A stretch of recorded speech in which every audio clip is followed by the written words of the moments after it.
Hello everyone, welcome back my YouTube channel friend study IQ में। तो आप लोग कैसे हैं बताइए आप लोग। तो उम्मीद है बहुत अच्छे होंगे। तो चलिए अपना क्लास कंटिन्यू करते हैं और हम लोग कर रहे थे खान सर का पीडीएफ नोट्स। क्लास कंटिन्यू करेंगे अपना यानी बायोलॉजी का, और हम लोग पार्ट 2 पढ़ेंगे, यानी जहाँ से हम लोग पिछला लेक्चर ख़त्म किए थे ना वहाँ से हम लोग शुरू करेंगे। ठीक है एवरीवन, तो चलिए वीडियो को, अगर वीडियो अच्छा लगे तो लाइक कर दीजिएगा, ठीक है, और शेयर सब्सक्राइब जरूर कर लीजिएगा। ठीक है एवरीवन, तो चलिए अपना शुरू करते हैं अपना क्लास को। और जैसे कि आपको दिख रहा होगा कि हम लोग आज पढ़ने वाले हैं क्या, इसका कोशिका सेल यानी कोशिका के बारे में, कोशिका विभाजन।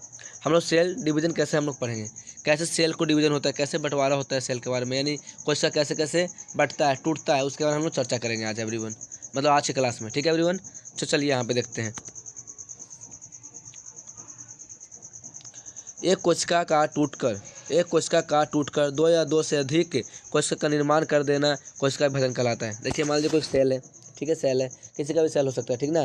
तो एक सेल जो टूटकर दो या दो से अधिक सेलों में टूट जाना वो क्या कहलाता है, तो तुम्हारा कोशिका विभाजन कहलाता है। कंप्लीट है तक सबको बताइए। जिस कोशिका का विभाजन होता है उसे हम लोग क्या बोलते हैं, तो मदर सेल बोलते हैं। जैसे मम्मी होता है ना, मम्मी, तो मम्मी से जो पुत्र जन्म लेता है तो उसे डॉटर बोल सकते हैं। तो देखिएगा क्या बोल रहा है, जिस कोशिका का विभाजन होता है उसे मदर सेल कहते हैं, तथा विभाजन के बाद बनने वाली कोशिका को हम लोग क्या बोलते हैं, डॉटर सेल बोलते हैं। डॉटर मतलब बेटी, तो बोल सकते हैं बेटी बनी है। एक तरह से माँ से जो जन्म देगा वो बेटी को ही देगा या बेटा को ही देगा। इसी कंडीशन में से मदर सेल और डॉटर सेल कहा गया है। ठीक है एवरीवन, चलिए।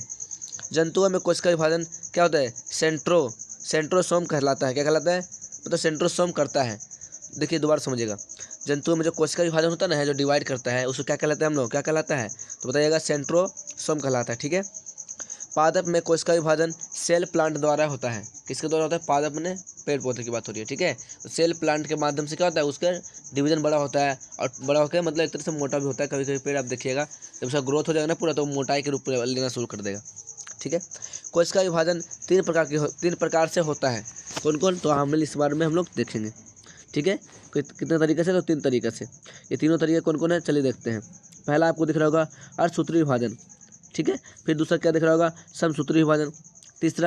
पहला तुम्हारा क्या होता है, असूत्री विभाजन, मतलब कुछ में डिवाइड नहीं हो रहा है।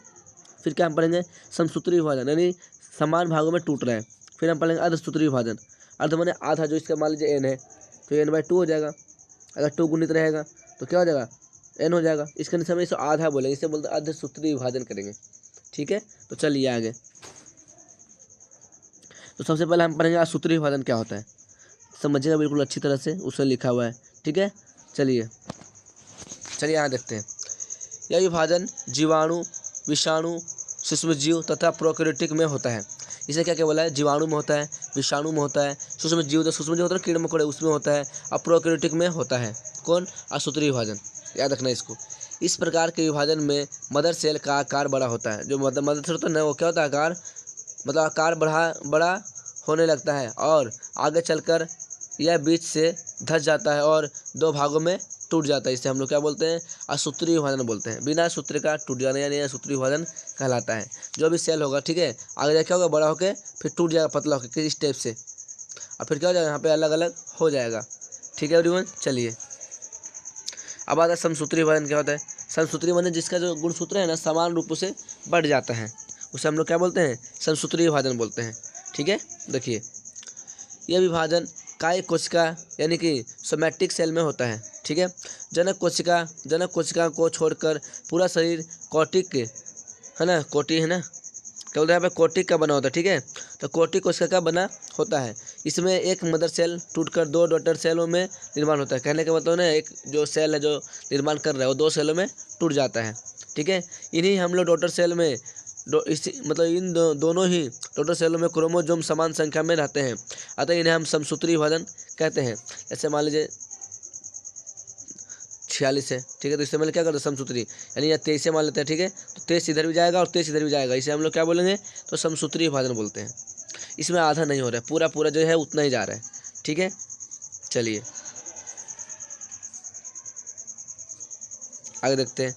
यदि मैं आपसे बोलता हूँ इंटरफेस क्या होता है, देखिए यह सबसे बड़ी अवस्था है जिसमें डीएनए का निर्माण होता है तथा क्रोमोसोम अलग हो जाता है। जो इंटरफेस होता है ना, क्या करता है वहाँ पे डीएनए का निर्माण करता है और क्रोमोसोम होता है ना वो अलग होना शुरू हो जाता है। प्रोफेस क्या कहलाता है, इनमें स्प्लाइंडर फाइबर यानी तुरका तुर्क धागा का निर्माण प्रारंभ होता है तथा केंद्रक का विभाजन हो जाता है। ठीक है, क्या होता है, केंद्रक का विभाजन शुरू हो जाता है। मेटाफेज क्या होता है, मेटाफेज इसमें ना स्प्लेंडर फाइबर का निर्माण पूर्ण हो जाता है और अध्ययन के सुविधा के अनुसार यह सबसे महत्वपूर्ण अवस्था माना जाता है। ठीक है, एनाफेज, एनाफेज क्या कहता है, ये सबसे छोटी अवस्था है। इसमें क्रोमोसोम तथा कोशिका के अंग ध्रुवों की ओर चल जाते हैं। टेलोफेज, यह सबसे अंतिम अवस्था है जिसमें विभाजन का कार्य पूरा हो जाता है और कोशिका के सभी अंग आ चुके होते हैं और स्प्लाइंडर फाइबर है ना गायब हो जाता है। ठीक है, चलिए रिमार्क में क्या बताया गया नोट पॉइंट में, कोशिका में होने वाली निरंतर टूट फूट की भरपाई समसूत्री विभाजन द्वारा होता है। जितना भी कोशिका में टूट फूट लगातार होता रहता है उसे भरपाई कौन करता है, तो बोलिएगा समसूत्री विभाजन करता है। कौन, समसूत्री विभाजन। छिपकली तथा चूहा का पूछ समसूत्री विभाजन द्वारा दोबारा निकल जाता है। तो कभी पूछेगा, आप देखिएगा छिपकली और जो चूहा तो ना एक बार कट जाएगा ना तो दोबारा से निकल जाएगा, क्यों, किसके वजह से, तो बोले समसूत्री विभाजन के द्वारा यहाँ पे देखा गया था। ठीक है, या फिर उसका जन्म लेते किस समय आ जाता है। ठीक है, चलिए अब हम लोग क्या बोलेंगे, अर्धसूत्री विभाजन क्या होता है, चलेंगे उसके बारे में चर्चा करेंगे हम लोग। अर्धसूत्री विभाजन देखिए क्या हो जा रहा है, यह विभाजन केवल जनन कोशिका में होता है। कहाँ होता है, सिर्फ जनन कोशिका में होगा। ठीक है, आगे देखते हैं। इसमें क्रोमोसोम की संख्या घटकर आधी हो जाती है। आधी मतलब जो जैसे मान लीजिए तुम्हारा क्या 26 है, चाहे 46 ही मान लीजिए। ठीक है, तो 46 हो गया तो इसका आधा कितना हो जाएगा, 23। तो 23 जोड़ा यहाँ पे क्या हो जाएगा, अलग अलग हो जाएगा। इस कंडीशन में तुम्हें आधी हो जाती है। इसमें एकमात्र कोशिका चार पुत्री कोशिका में बढ़ जाता है।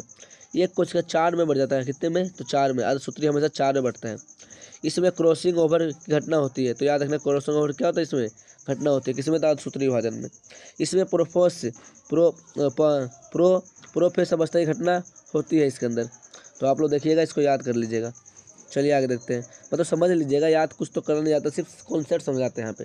ठीक है, इसमें इसका प्रोफेस अवस्था सबसे बड़ा होता है। अगर मैं एग्जांपल की बात करता हूँ, मेल है और एक क्या तुम्हारा फीमेल है। मेल में तुम्हारा क्या 44 हो गया ऑटोसेम, और इसमें क्या होगा 2XY हो गया, एक तरह से बोल सकते हैं इसे, अलोन सम हो गया एक तरह से। 44 और 2XX हो गया। ये लड़का वाला है, मेल वाला में XY रहता है, गर्ल्स वाला में क्या रहता है, XX रहता है। इस कंडीशन में तुम्हारा 22 + 22 44 हो गया और 2 1 + 1 कितना होगा, 22। यानी कि इस कंडीशन में तुम्हारा क्या 46 जोड़ा होता है। और आपको पता है क्या, यानी जो जन्म लेगा बच्चा अपना 46 जोड़ा है, उसका जो गुणसूत्र है 46 गो है। ठीक ना, 23 जोड़े हैं। तो इससे हमको अगर मान लीजिए पिता का जो X वाला पार्ट आ गया तो लड़का बन जाता है, अगर पिता का Y वाला पार्ट आ गया तो उल्टा बोलते। देखिए दोबारा समझिएगा, मैंने बोला अगर पिताजी का जो XY है ना, अगर X चला गया मतलब Y चला गया तो क्या जन्म लेगा, तो बॉय जन्म लेगा। अगर X चला गया तो क्या हो जाएगा, तो गर्ल जन्म लेगी। ठीक है, चलिए यहाँ तक कन्फ्यूज मत हो जाएगा। ठीक ना, अब आता है सिंड्रोमा। सिंड्रोमा क्या है, समझिएगा सबको। देखिए क्रोमोजोम में होने वाली अनियमिति को सिंड्रोमा कहते हैं। ठीक है, अनियमितता मतलब कुछ ना कुछ हलचल होता है ना, उसे क्या बोलते हैं हम लोग, तो सिंड्रोमा कहा जाता है। इसके कारण शरीर में असामान्य लक्षण उभर जाता है, असामान्य माने कुछ अलग सा दिखने लगता है। ठीक है, जैसे टर्नल सिंड्रोम क्या होता है, इसमें समझिएगा टर्नल सिंड्रोम। अब समझना, इसमें क्रोमोजोम की संख्या 46 नहीं रहती, 45 हो जाती है और यह केवल स्त्रियों में पाई जाती है। इसमें स्त्रियों का शरीर अविकसित होता तथा इसमें बांझपन होता देखा जाता है। देखिए कोई लड़कियां होती है ना, महिलाएं, उसमें सही से पूरी तरह से बॉडी डेवलपमेंट नहीं हो पाता है। ठीक है, कभी कभी उसे बांझपन का शिकार होना पड़ता है, यानी वो जन्म नहीं दे सकता बच्चे को। इसे हम बोलते हैं क्या, मतलब अधूरा विकास। इसे हम बोलते हैं क्या, टर्नल सिंड्रोम बोल सकते हैं। यानी क्रोमोसोम की संख्या वहाँ पर कितना होगा, तो 45 होगा। ठीक है, चलिए अब अगर मैं बात करता हूँ क्या, क्लिनेफेल्टर सिंड्रोम। इसमें क्रोमोसोम की संख्या अब 46 न हो कितना हो जाएगा, तो बोलिएगा 47 हो जाएगा। और यह केवल पुरुषों में पाया जाता है। इससे पुरुषों न पुंसलिंग हो जाता है। जैसे मान लीजिए कोई पुरुष होता है, ठीक है, अब पुरुष है, उस पूरा मेल वाला पार्ट है उसका, पर उसमें ना तुम्हारा जननांग जैसे है ना पुंसलिंग बोल सकते हैं इसको। ठीक ना, ये लड़का है पर लड़का वाला हुनर नहीं इसके अंदर है ही नहीं। क्यों, किसके वजह से, तो इसके क्रोमोसोम की संख्या 46 हो गया, सॉरी 46 कितना हो गया, 47 हो गया इसके वजह से। ठीक है, अब आता है डाउन सिंड्रोम क्या होता है। इसमें क्रोमोसोम की संख्या 47 हो जाती है और यह मेल तथा फीमेल दोनों में हो जाता है। और इसमें शरीर बेढंग हो जाता है और जीभ तथा होठ मोटा हो जाते हैं। ऐसे किसी का आप मोटा होठ देखिएगा तो इसी के वजह से हो जाता होगा, किसका, तो डाउन सिंड्रोम के माध्यम से। ठीक है, तो इसने क्या बोला, जीभ तथा होठ मोटा हो जाता है, मनुष्य मंदबुद्धि हो जाता है, थोड़ा मेंटल टाइप का होता है, हमेशा सही से विकास नहीं हो पाता है। आप उसको देखिएगा हल्का सा ढीला रहेगा दिमाग से। और ऐसे व्यक्ति को हम लोग क्या बोलते हैं, मंगोलाइड कहते हैं, ठीक है। पटाउ मिड सिंड्रोम क्या होता है, इसमें क्रोमोसोम की संख्या 47 हो जाती है, जिसमें मेल फीमेल दोनों में हो जा सकता है, और इसमें व्यक्ति मंदबुद्धि होता है और उस पर होठ कटा होता है। होठ क्या होता है, हमेशा कटा रहता है। मंदबुद्धि का मतलब होता है हल्का सा मेंटल हो जाना, ठीक है। उसे समझ रही है जो मैं बोलना चाह रहा हूँ, बस। नोट पॉइंट में क्या लिखा हुआ है, वायरस कोशिका सिद्धांत का पालन नहीं करता है। क्यों? कोशिका कहता है ना कि मैं बाहर जीवित रह सकता हूँ, लेकिन जीवाणु क्या कहता है ना, वायरस है ना, जो बाहर तो मृत्यु रहेगा लेकिन अंदर क्या हो जाएगा, जीवित हो जाएगा। जैसे हमारे शरीर के अंदर घुस गया तो क्या हो जाएगा, वो जीवित हो जाएगा। इस कंडीशन में यहाँ पे देखा गया है, ठीक है। अब चलिए उत्तक पढ़ते हैं हम लोग, ठीक ना। तो उत्तक के बारे में देख लेते हैं, उत्तक में कितने सारे पार्ट हैं, उत्तक पढ़ेंगे हम लोग। फिर देखिए उत्तक क्या होता है, यानी टिश्यू, इसे हम लोग क्या बोलते हैं, इंग्लिश में टिश्यू बोलते हैं। टिश्यू, ये टिश्यू पेपर नहीं है, टिश्यू यानी कि बहुत सारे कोशिका मिलकर क्या करता है, उत्तक का निर्माण करता है, उसे हम लोग क्या बोलते हैं, उत्तक बोलते हैं।